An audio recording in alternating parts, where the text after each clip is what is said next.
1절에 보면 예수께서 성령의 충만함을 입어 요단강에서 돌아오셨다. 이렇게 누가는 기록을 해놓고 있습니다. 지금 일련의 사건들이 시간적 순서를 따라서 누가는 그런 기록의 형식을 취하고 있습니다.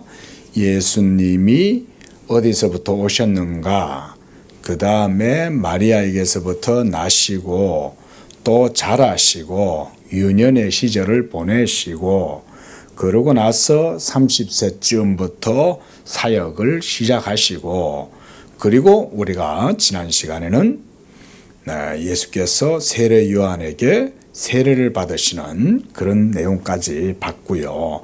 이제 오늘은 그 요단강에서 돌아오신 다음 이제 마귀에게 시험을 받으시는 이런 내용이 나옵니다.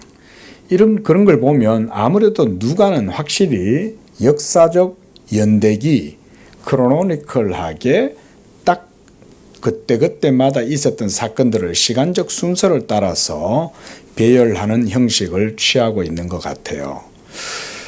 그런데 오늘 이 본문도 그리스도께서 행하시는 아주 중요한 사역의 의미를 가집니다. 예수님은 비록 하나님의 아들이실지라도 주님은 우리를 위한 구원의 사역을 이루시기 위하여 하나님의 의를 모두 만족시키셔야 했습니다. 이것은 우리 구원의 교리에 있어서 아주 중요한 그런 주제이죠. 왜 하나님의 아들이 사람이 되셔야 했는가? 또 왜 그는 우리를 대신해서 십자가에서 죽으셔야 했는가? 죽으시지 않고도 우리를 위한 뭔가 어떤 다른 방안, 다른 장치들을 고안을 하셔갖고 구원하실 수 있지 않았을까? 우리가 이렇게 좀 생각을 해볼 수 있잖아요. 왜 하나님은 굳이 자기의 아들을 십자가에 못 박아 죽게 하셨을까?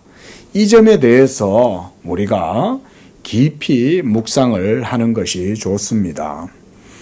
우리가 왜 예수를 믿어야 되고 또 그 예수를 믿을 때 그것이 어떻게 우리에게 구원이 되는가, 이런 것들과 다 의미가 연관되어진 그런 내용들이죠.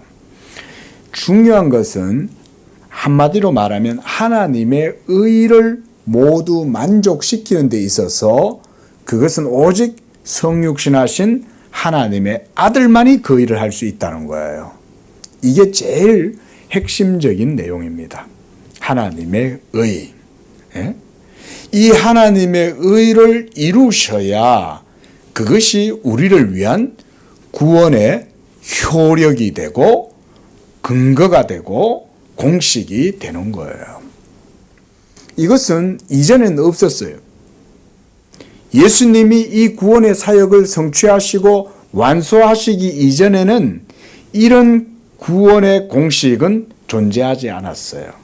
이 구원의 공식은 오직 하나님의 아들이 성육신 하심으로 자기의 몸으로서 행하시고 이루셔야만, 행하시고 이루심, 이게 중요한 거예요.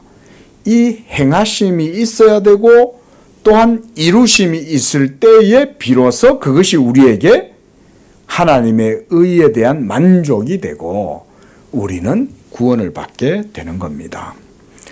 이런 맥락 속에서 우리가 이 이 누가복음 4장의 내용을 우리가 주의 깊게 보면서 따라가야 돼요. 오늘 본문은 그래서 그리스도께서 둘째 아담, 누굽니까? 예수 그리스도시죠. 첫째 아담은 누구예요? 바로 아담이, 첫 인류의 시조인 아담이 첫째 아담으로 언약의 대표였죠.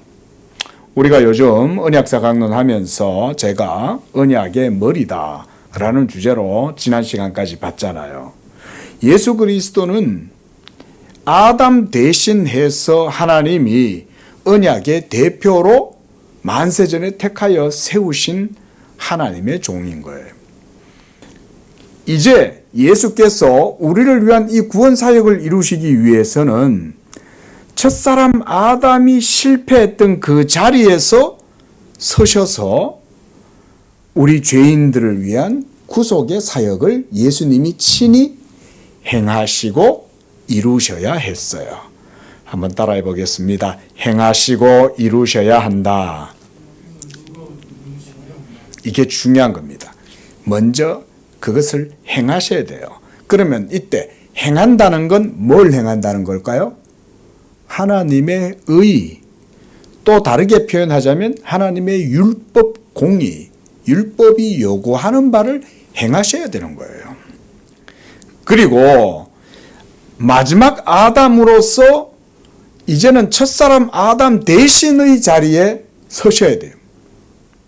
그래야만 하나님께서 첫사람 아담과 함께 에덴 동산에서 맺으셨던 그 약정이 파기가 될 위기에 처했지만 하나님은 자기의 영광을 위해서 이 언약을 파기하시지 아니하시고 둘째 사람, 마지막 아담인 예수를 그 자리에 세우셔서 이 하나님과의 언약을 성취하시고자 하셨던 거예요.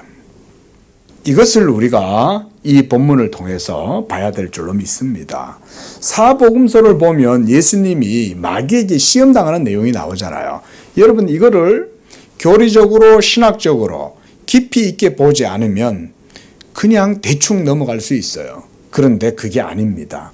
예수님은 지금 둘째 아담, 마지막 아담으로 아담이 실패했던 그 자리에 예수님이 대신 서신 거예요. 아담 대신. 아담은 실패했어요. 그런데 예수님은 오늘 실패해요? 실패 안 해요?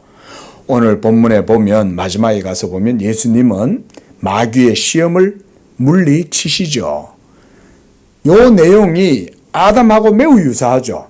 첫사람 아담은 하나님의 계명의 말씀을 따라서 행했어요? 못 행했어요? 못 행했죠. 하지만 오늘 둘째 아담이신 예수 그리스도는 하나님의 계명의 말씀을 따라 그대로 시험을 받으셨으나 시험을 이기고 하나님의 말씀대로 이기셨죠. 그렇죠?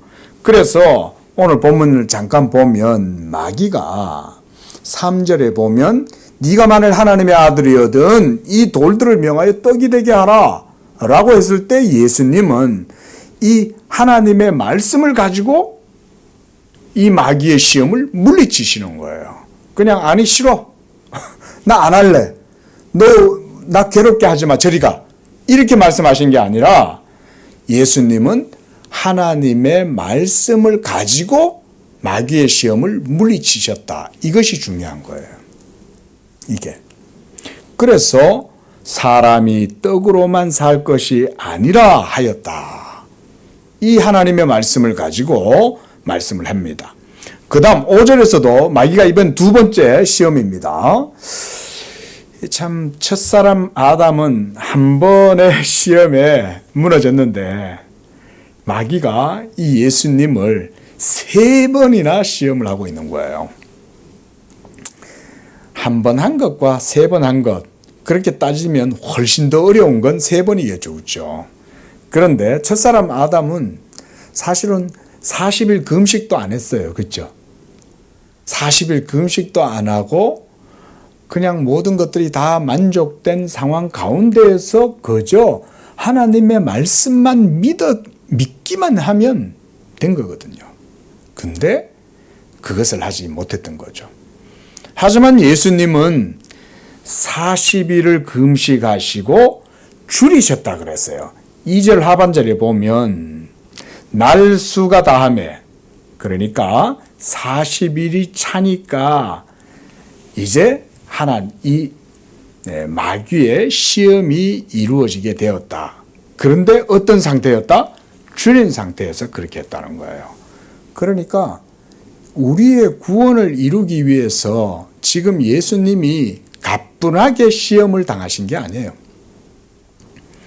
삶과 죽음의 경계를 가로지르는 바로 거기에서 그리스도께서 우리의 영혼에 생명과 의를 주시기 위해서 바로 거기에 가장 치열한 40일 금식하다 죽는 분들도 있거든요.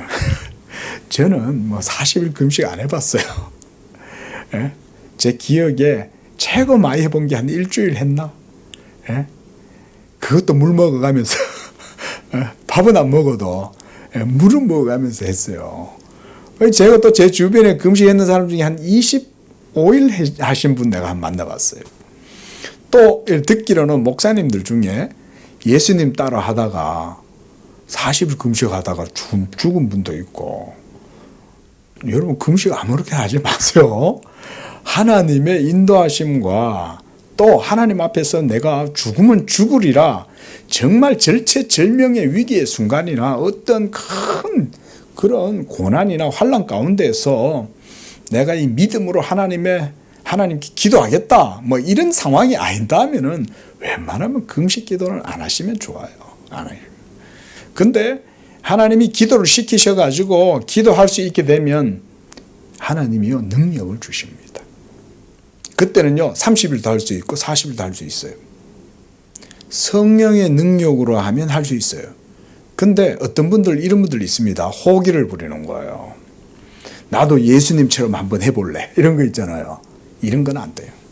그럼 하나님 영광도 안 받고 그건 성경적인 기도도 못 돼요. 자칫 그런 금식 기도 하다가 정신이 혼미해졌다가 자칫 악마한테 농간을 당할 수도 있어요. 아니 막 정신이 막 40일 해보세요. 여러분 어떻게 되겠어요? 사람이 열흘만 해도 자칫하면 죽을 수도 있거든요. 근데 어떻게 해가지고 40일을 했다 한들 그게 뭐 그렇게 중요하겠어요? 날수가 중요한 게 아니거든요. 날수가 중요한 게 아닙니다. 날수가. 하나님 앞에 뜻을 정해서 정말 이건 하나님의 영광과 하나님의 뜻을 위하여 내가 꼭 해야 되겠다. 이런 마음이면 그리고 그런 목적이 분명하면 그땐 또 해야죠. 그걸 또 그런 뜻과 목적이 있는데 그걸 또 회피할 수 없잖아요. 만약 그런 거라 그러면 해야 되겠지만 가급적 안 하는 게 좋습니다. 제가 예전에 어떤 아는 분인데 남편이 바람이 난 거예요.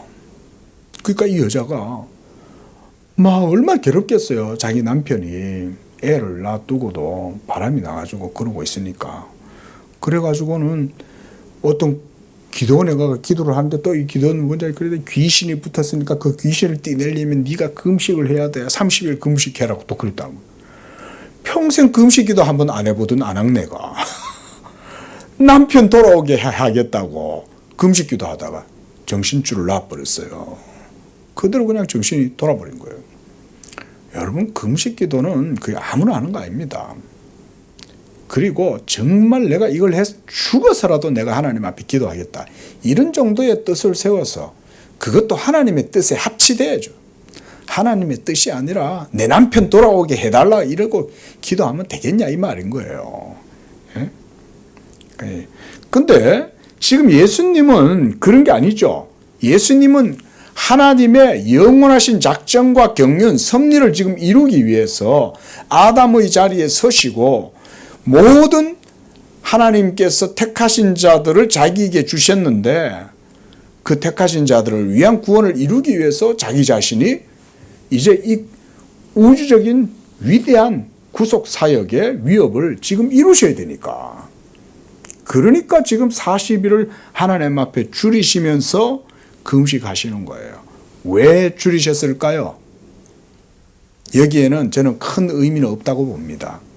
먼저는 그리스도가 우리를 위한 깊은 기도를 통해서 그 육신이 정말 낮아짐의 의미를 보여준다고 생각을 합니다. 튼튼하고 힘있을 때 시험 당하면 그 시험이 쉽죠. 가뿐하잖아요. 그렇죠? 그런데 40일을 줄인 상태에서 시험을 당하는 건 얘기가 전혀 틀려요. 그렇죠? 그러니까 우리의 인성의 연약함을 취하신 다음 우리와 같은 모습으로 가장 절체절명의 상황까지 처한 그곳에서 하나님의 말씀 붙들고 싸웠다 이 말인 거예요. 이게 40일의 의미입니다. 배부르고 영양 상태가 좋고 얼굴에 기름이 짜르르 흐르는데 마귀가 와가지고 너 내가 맛있는 스테이크 줄 테니까 나 따라올래 이러면 따라가겠냐고요. 배가 부른데. 그러나 40일을 완전히 줄이셨으면 이때는 예수님 물도 안 드시는 거예요. 그러니까 아마 온몸이 정말 이 피골이 상접했을 정도였을 거라고 생각이 됩니다. 예수님은 육신을 갖고 계셨잖아요. 그러니까 사실은 벌써 십자가에서 죽기까지 순종한 정도가 아니라 벌써 40일 금식하는 가운데에 예수님은 벌써 죽기까지 하나님께 순종하신 거예요. 그리고 시험도 하나님의 말씀으로 물리치셨다. 이게 중요한 겁니다. 아담도 하나님의 말씀이 주어졌잖아요. 네가 이 선악을 알게 하는 나무의 실과를 먹지 말라. 하나님이 말씀하셨죠. 그러면 그 말씀 붙들고 마귀의 유혹을 물리쳤어야 돼요. 하나님이 그랬어.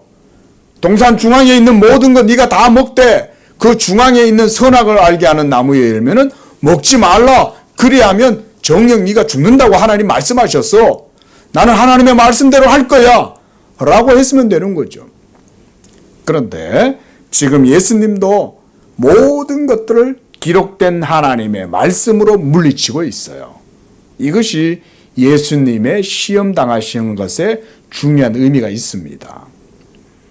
그래서 8절에서도 또 기록된 바 이렇게 되죠. 그렇죠?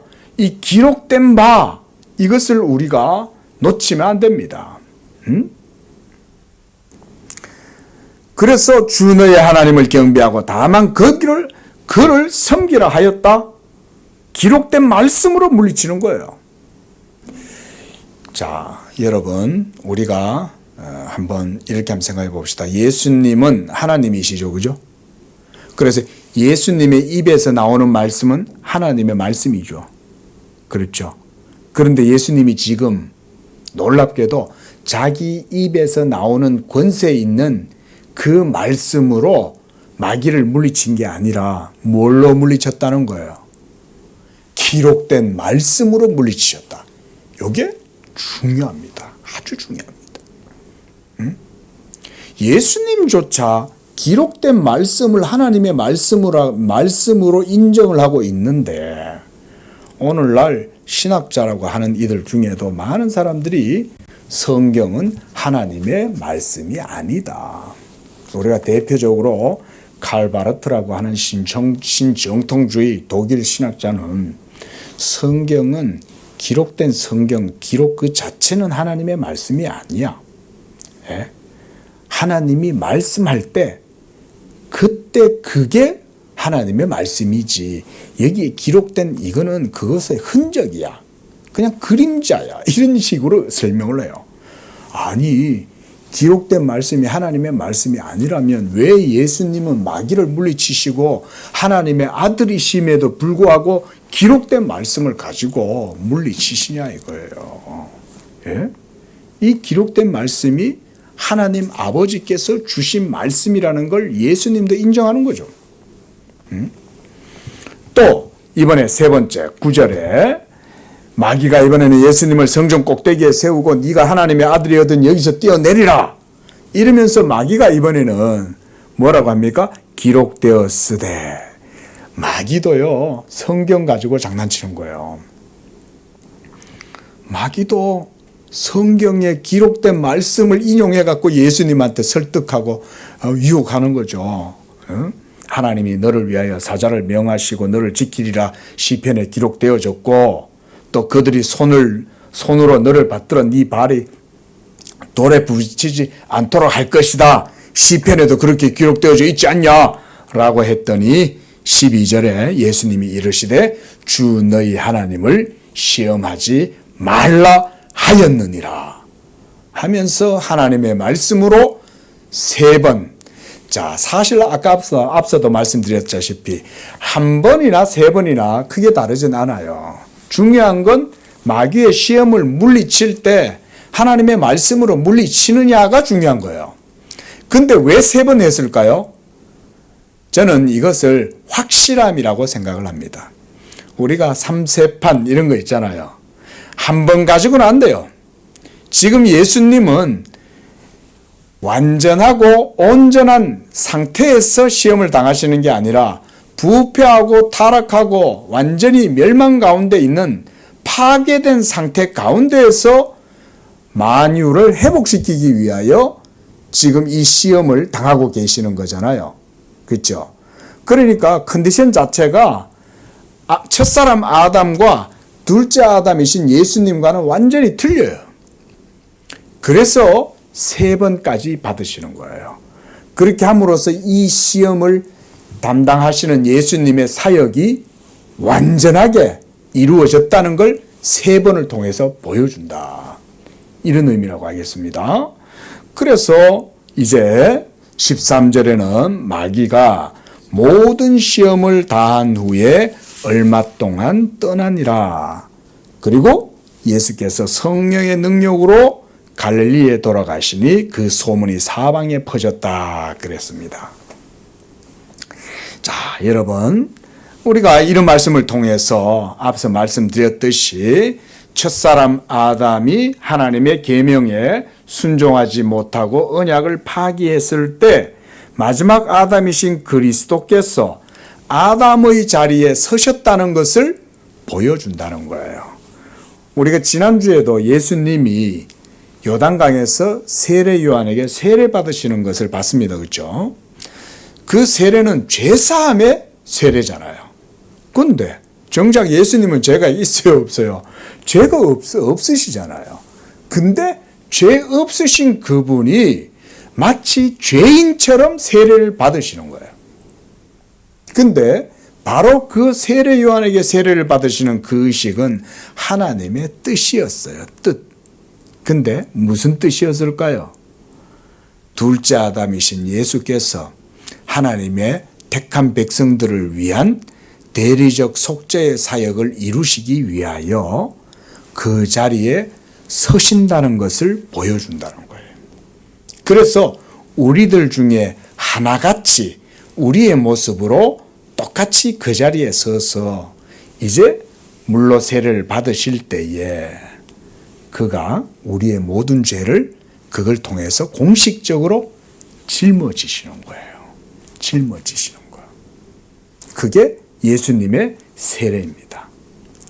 그리고 오늘도 이 구원 사역을 이루기 위하여 이제 예수님은 성령을 힘입고 하셨다 그랬습니다. 그래서 이 성령에 이끌림 바 되고 40일을 줄이고 마귀에게 시험을 당한 것은 이처럼 아담의 자리에서 이제 그리스도께서 하나님의 그 언약을 이루시기 위해서, 이게 중요합니다. 하나님의 언약은 폐하지 못한다 그랬죠. 그렇죠? 아담과 먼저 첫 번째 세우신 그 언약은 아담이 파기했을지라도 그 언약을 세우신 하나님 입장에서는 어때요? 여러분 생각 잘 해보세요. 이거 언약 신학이 이런 거예요. 자, 아담은 언약의 대상자이긴 했지만 아담이 언약을 파기했지만 그 언약을 세우신 분은 하나님이시잖아요. 그러면 하나님이 세우신 그 언약조차 없어져야 되느냐? 그건 아닌 거죠. 왜냐하면 그 언약은 하나님 자신이 세운 것이고 하나님의 영광을 위한 거잖아요. 그래서 영원한 하나님의 경륜, 하나님의 섭리, 하나님의 뜻, 이것을 이루셔야 했기 때문에 언약은 폐해지지가 않는 거예요. 이미 모든 세계를 창조하셨을 때부터 이 영원한 언약은 창조 세계 가운데 견고하게 서 있는 거예요. 그래서 예수님도 이런 말씀하셨죠. 천지가 없어지기 전에는 율법의 1.1획도 땅에 떨어지지 아니하고 어떻게 된다 그랬어요? 다 이루리라 그랬죠. 그거는 하나님의 언약의 영구성, 이걸 보여주는 거예요. 하나님의 언약은 결코 사라지거나 없어지지 않아요. 천지가 없어지면 돼. 근데 하나님이 이 모든 세계를 자기의 영광을 위하여 창조하시고 그리고 그 창조의 경륜과 목적을 이루기 위하여 첫사람 아담을 에덴 동산에다 세우신 거 아니에요? 이제 둘째 아담이신 예수 그리스도를 이 자리에 세우신 거예요. 하나님께서.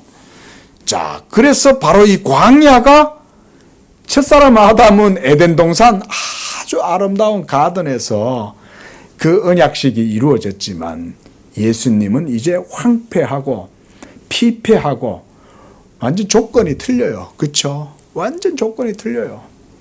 그런 곳에서 40일을 줄인 다음에 그제서야 가장 낮고 낮은 상태에서 하나님께 순종하는 이 의를 이루시려고 하시는 거예요. 생각해 보세요. 40일을 줄이면 할 수 있겠어요? 여기 서 있는 목사도 어떨 때 몸이 피곤하면 새벽 기도를 못 나오는데, 예? 그죠?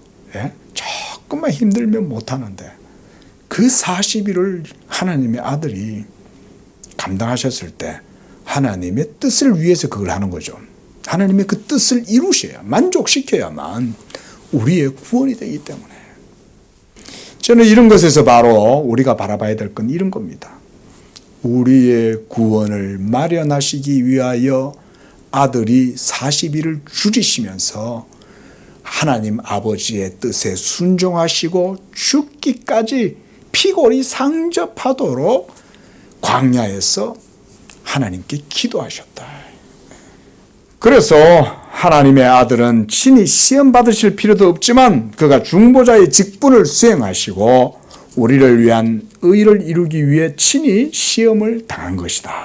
우리가 이렇게 고백을 하는 겁니다. 그래서 바로 마귀에게 시험을 당하시는 이 장면도 우리가 그리스도께서 친히 적극적이고 능동적이고 자발적으로 시험을 당하셨다는 사실이 중요해요. 우리가 그래서 그리스도의 순종에 대해서 얘기할 때 자발적 순종이라는 걸 굉장히 강조합니다. 그냥 어떻게 떠다 밀려가지고 당하시는 게 아니에요. 오늘 보면 성령이 이끌어 가셨다고 하지만 이건 제가 좀 이따 말씀드리겠지만 성령이 이끌어 가셨다고 해서 그리스도의 뜻이 없었다는 말이 아니에요. 여러분. 그런 의미가 아닙니다. 여전히 적극적이고 능동적이고 자발적으로 아버지의 뜻에 순종하신 거예요. 이 순종하심을 통해서 하나님의 의를 만족시키고 이루시는 거예요. 여전히 여기서도 능동순종의 교리가 강조될 수밖에 없습니다. 능동순종을 부정하는 분들이 요즘 참 문제를 일으키고 있는데 성경을 좀 차분하게 깊이 있게 좀 보세요. 하나님의 아들이 영원한 로고스께서 인카네이션 말씀이 되셔가지고 친히 전생애를 사시는 그 과정이 헛된 과정이냐? 응? 그럴 것 같으면 굳이 뭔 이렇게 과정들이 필요해요. 그냥 어느 날 그냥 십자가에 있으면 딱 죽어버리고 끝내지. 뭐 하려고 이런 과정을 거쳤냐고요. 그게 아니다. 그게 아니다. 응? 그래서 그리스도께서 이 아담을 대신하여 둘째 아담 자리에 서지 않으셨다면 우리의 구원의 모든 근거는 다 사라져버리고 마는 거예요. 그러나 그리스도께서는 아버지의 뜻에 순종하심으로 마귀에게 시험당하시는 그 자리로 나가신 거예요. 그리고 여기서 이제 1절에서도 보면 그렇고 이제 14절에서도 그렇고 예수님은 하나님의 아들이잖아요. 그렇죠? 삼위일체 가운데에서 제2위 여호와 하나님 아닙니까? 예? 예수님이 바로 주 여호와예요. 그런데 그런 하나님의 아들이 성령의 이끌림을 받아서 광야로 내몰려 가셨다. 이렇게 보면 이 뭔가 조금 이상하죠. 그렇죠? 예수님은 하나님이시라 그랬는데 왜 성령의 인도하심을 받아야 되지? 여기에도 중요한 교리가 있습니다, 여러분. 자, 이것은요, 뭐냐면 그가 영원한 말씀 하나님이셨음에도 불구하고 또한 그가 인성으로서 자신을 전적으로 하나님의 뜻에 맡겼다는 것에 의미가 있습니다. 자, 우리가 예수님의 인격에는 두 성품이 있다 그랬죠? 첫 번째 뭐죠? 신성이죠. 그렇죠? 그 다음에는 또 하나는 인성이죠. 그렇죠? 이 신성과 인성이 그리스도의 인격 안에서 어떻게 되어져 있어요? 연합되어져 있죠. 그래서 2000년 전에 이 광야에서 시험을 받으시는 이 나사렛 예수님은 신성과 함께 인성이 같이 있는 거예요. 그런데 지금 시험을 받을 때 줄이는 거는 인성이 줄여요? 신성이 줄여요? 굶주리는 것. 인성이 줄이시는 거잖아요. 신성은 줄이실 수 없어요. 신성은 영원한 그 신적 본체이고 실체인데 어떻게 그래요? 그럴 수는 없어요. 그러니까 여기서는 지금 인성을 보여주는 거예요. 그리고 이 인성으로 죽기까지 우리를 위하여 끝까지 순종하시죠? 우리를 위한 의를 이루시잖아요. 그래서 성령의 인도하심을 따라 성령이 내모시는 대로 갔다는 말은 그의 인성을 따라서 하나님의 뜻에 전적으로 자기를 맡겼다 이 말이에요. 신약의 성도들도 사도 바울이 너희는 성령을 쫓아 행하라. 그리하면 육체의 욕심을 이루지 아니하리라. 율법의 요구를 성령을 쫓아 행하는 자들로 하여금 이루려 함이다. 이루어지게 합니다. 모두가 다 무엇으로 되어져요? 성령으로 말미암아 되어지는 거죠. 그죠? 성령으로 말미암지 않고는 우리가 하나님의 뜻대로 육신을 거스르고 하나님의 성령의 뜻을 따라 하나님의 뜻을 따라 행할 수가 없어요. 그리고 오늘 아침에도 어제도 그러고 새벽 기도 때 우리 이 주제를 가지고 좀 봤습니다. 그렇죠?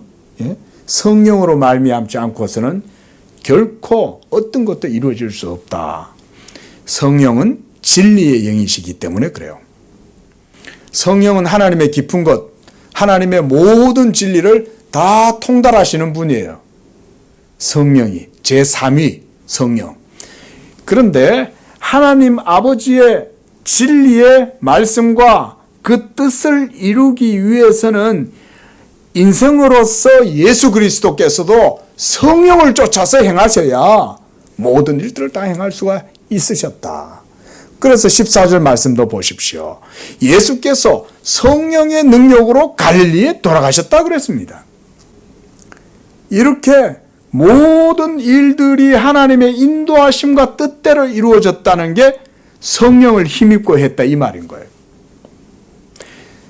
또 한 가지 말씀을 드려봅니다. 여러분, 예수님이 하나님의 모든 의를 율법의 모든 요구를 다 이루셨다면 예수님의 행동 거지 하나하나 어떤 사역 하나하나가 모두가 다 하나님의 진리와 어떻게 돼야 돼요? 일치해야 되죠. 그죠? 그런데 우리 사람이 이렇게 행할 때 우리는 시공간에 매여 있잖아요. 그렇죠?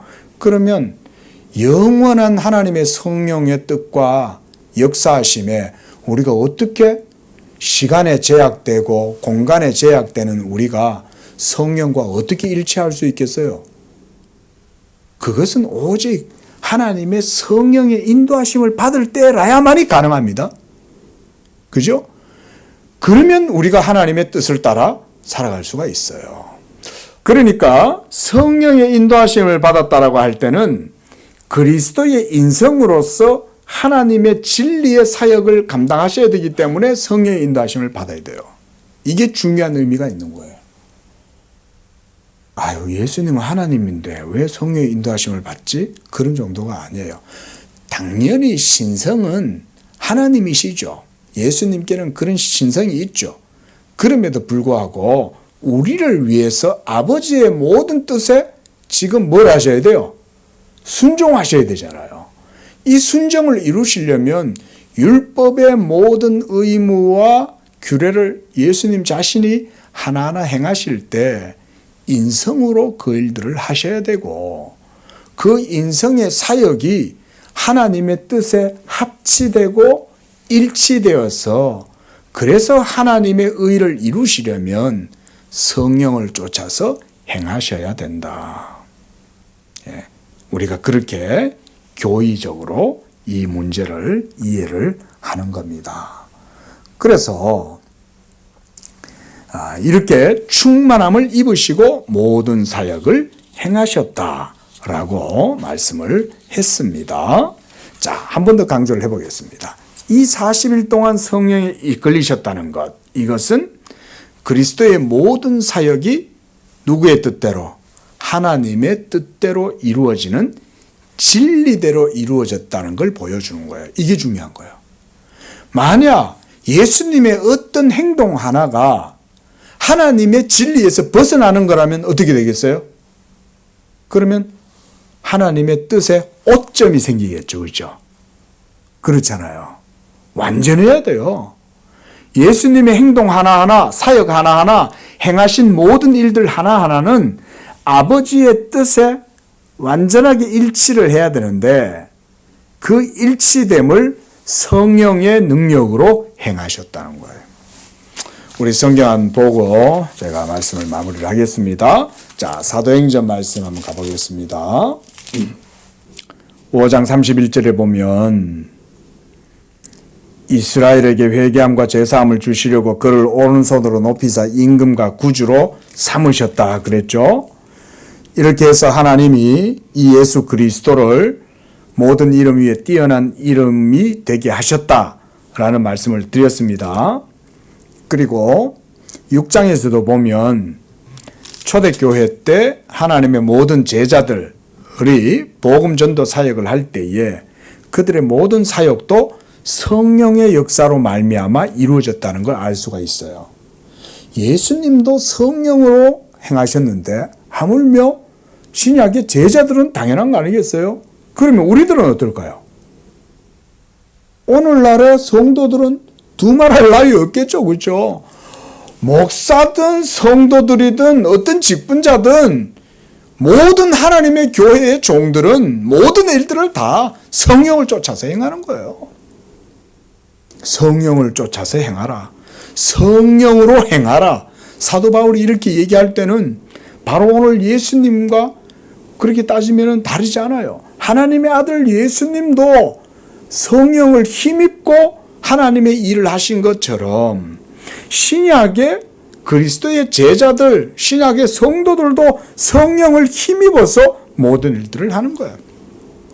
그래서 사도행전 6장 10절에도 보면 스데반이 지혜와 성령으로 말함을 그들이 이기지 못했다.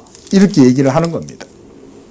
또 7장 55절에도 보면 스데반이 성령 충만하여 이렇게 말하죠. 모든 것들이 다 성령으로 말미암아 이루어지는 겁니다. 8장에서도 보면 성령으로 모든 일들을 다 행해요. 예, 모든 일들이 다. 자, 이런 것들이 의미하는 바가 하나님이 누구든지 성령에 인도하시는 바가 되면 그는 율법 아래 있지 아니하다 그랬죠. 그런데 성령의 인도하심이 없이 교회 생활, 신앙 생활, 믿음 생활 하겠다고 그러면 그 사람은 그 신앙 생활이 그렇게 힘들 수밖에 없는 거예요. 예? 죽은 문자에서 벗어날 수 없고 율법의 정죄와 율법의 완전한 의에서 자유할 수가 없어요. 그러니까 맨날 두려움과 공포 속에서 신앙생활 하는 거죠. 내가 이거 안 하면 하나님한테 진노받고 저주당하는 거 아닐까? 내가 주일 빠져먹었으니까 여기에 하나님한테 진노당하는 거 아닐까? 이런 생각들이 막 들기 시작하는 거죠. 예?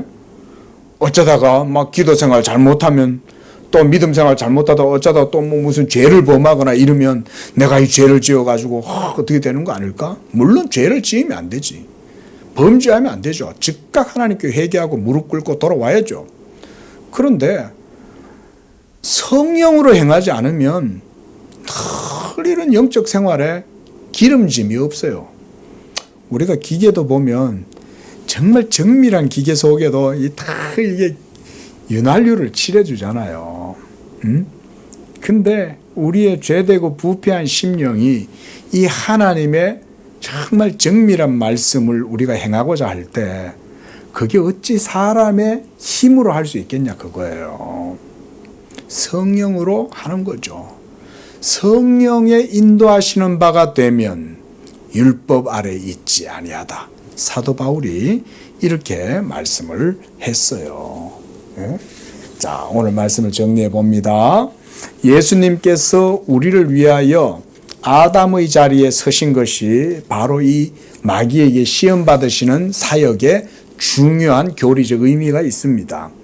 우리의 언약의 중보자로서 그리스도가 인성을 취하시고 그래서 중보자의 인격으로 둘째 아담이 되신 거죠. 마지막 아담으로 아담의 자리에 서서 우리의 모든 죄를, 우리의 영혼에 생명을 주시기 위하여 예수께서 친히 하나님 아버지와의 그 언약의 약정 가운데 서신 거예요.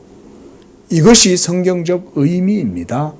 그러니까 예수님이 시험을 당하시지 않으면 안 돼요. 그죠? 그리고 예수님이 시험을 당하시도록 인도하신 건 누가 하신 거예요? 성령이 하신 거죠. 그죠? 왜냐하면 성령도 이 일이 우리의 구원을 위해서 필요하다는 걸 아시기 때문에 하시는 거죠. 성령도 하나님 아버지의 뜻을 따라 하신 것이고 아들도 아버지의 뜻을 따라 순종하신 거죠. 그렇죠? 결론적으로 그러면 예수님이 지금 이 시험 당하시는 이 사건이 결국은 누구의 뜻이었던 거예요? 하나님의 뜻이었던 거죠. 삼위일체 하나님의 모든 사역이 여기에 또 다 드러나죠. 우리가 지난주에도 세례 요한의 세례를 받는 그 장소에도 삼위일체 하나님이 다 임하시는 걸 봤어요. 그렇죠? 성령이 비둘기처럼 예수님이 물에서 올라오실 때 성령이 그 위에 임하셔서 그가 하나님의 메시아요 우리를 위한 구속자라는 걸 인치시고 증거하셨고 그 다음 또 뭐가 있었어요? 하늘로부터 아버지의 소리가 들렸죠. 이는 내 사랑하는 내 아들이다 라고 증거하신 거죠. 이와 같이 기독교의 모든 구원의 사역은 삼위일체 하나님에 의해서 이루어집니다. 그리고 아들은 그 아버지의 뜻에 순종하실 뿐 아니라 성령께서도 하나님 아버지의 뜻을 따라 예수님의 모든 사역을 인도하고 역사하셨다는 거예요. 그래서 오늘 14절뿐만 아니라 이 이후에 이루어지는 모든 사역들도 다 성령으로 행합니다. 예수님이 독단적으로 뭐 하시지 않아요. 여러분 이거 잘 알아야 돼요. 하나님의 아들이 자기 마음대로 하시면 되지 뭐 이런 거 없어요. 내가 아버지께서 하시는 일을 보지 않고서는 할 수 없다. 아버지가 하시는 것을 보고 나도 아버지의 뜻대로 행한다. 예수님과 아버지와의 일치성을 보여주죠. 또 아들은 인성을 취하셨으므로 그 인성이 성령의 인도하심을 따라서 하나님 아버지의 일들을 다 행하셨다. 이렇게 함으로써 우리를 위한 율법의 정밀한 그런 의가 성령의 역사하심을 따라서 이루어지도록 했다는 거예요. 이게 중요합니다. 이 성령의 사역이. 그리고 제가 설교 시간에도 잠깐 말씀드렸듯이 우리 예수 믿는 신약의 성도들도 이제 예수 믿음으로 성령으로 거듭날 뿐 아니라 여러분의 믿음 생활도 하나님의 뜻에 일치하는 삶을 살려면 성령으로 행해야 된다. 그래서 우리가 지난주에는 복음 강서를 통해서 우리가 성령을 힘입고 기도하고 성령으로 행해야 된다. 이렇게 말씀을 드렸죠. 예수 믿는 믿음은 곧 성령의 역사예요. 여러분이 기도하실 때 그 가운데에서 우리는 하나님의 뜻에 참여하고 하나님의 작정하심과 영원하신 경륜에 우리도 동참하는 것입니다. 기도하겠습니다. 자비로우신 주 하나님 아버지, 죄로 말미암아 이제는 육을 쫓아 살아갈 수밖에 없고 우리에게 하나님 의가 없어서 이 의를 따라 살기를 원하나 정작 우리가 율법을 대할 때에는 그저 죽은 문자에 순복하다가 하나님 앞에서 영적 자유함을 누리지 못하고 도리어 율법의 엄밀하고 정밀한 의로 말미암아 정죄를 당하고 그리하여 율법 앞에서 정말 죽을 수밖에 없었던 우리들, 그러나 하나님께서 예수 그리스도로 말미암아 이 율법의 모든 쏘는 것을 십자가에서 다 사하시고 소멸하시사 이제는 누구든지 예수 그리스도를 믿는 믿음으로 행할 때에 그는 율법에서 자유로워질 뿐만 아니라 그 율법을 따라서 하나님의 의와 생명을 누리고 그 가운데 자유함으로 하나님과 동행하게 된다는 것을 우리가 오늘 말씀을 통해서도 배웁니다. 그리스도께서 우리에게 이 자유를 주시기 위하여 하나님의 아들이시라도 친히 율법에 순복하시고 성령의 인도하시는 바가 되어 하나님의 모든 진리들을 이루셨음을 오늘 말씀을 통해서 봅니다. 아버지, 우리 양재교회 성도들 이제 예수 믿음으로 성령으로 행하게 하시고 성령으로 기도하게 하시고 그 가운데 하나님의 뜻을 행하고 이루어서 이 마지막 시대 가운데 우리에게 맡겨진 소명을 믿음 가운데 감당할 수 있는 그런 모든 복된 성도들 삶이 되게 도와 주시옵소서. 거룩하신 예수님의 이름으로 기도합니다. 아멘.